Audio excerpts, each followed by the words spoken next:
Hey, y'all want to hear a story? You do? And so, the villagers in Miss Grundy's village gave her a mule.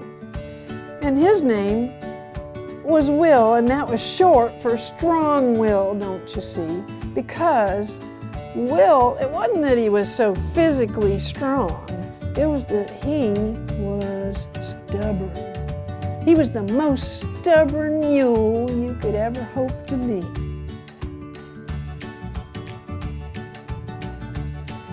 Ain't no mule in the whole world so stubborn as Will, and he was so stubborn that no one had, up to that point, ever conquered him.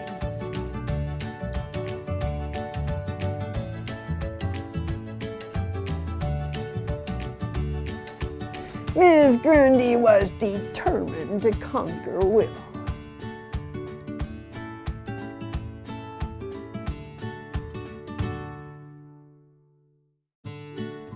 He would bray really loud. Hee-haw! Then he would kick out and he would start careening around that pasture, zip, zap, zip, zap. Even he would come by and nip her in the arm or something like that as he went by. And then he would go to the far end of the pasture, don't you see?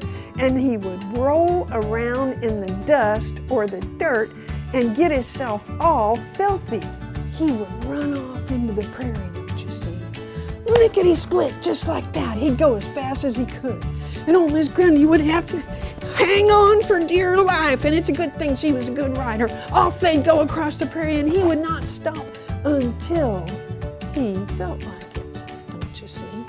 He let her get real close, don't you see? Then he kicked up his heels and took off across the prairie as fast as he could go. Miss Grundy was laying there watching him go, thinking, again. And she started screaming, "Ah!" Just like that, don't you see? She beat at her dress. She kicked her legs, don't you know? And Will, he thought there must be a good show going on. So he stood up and he looked at her to see what was going on. And he brayed and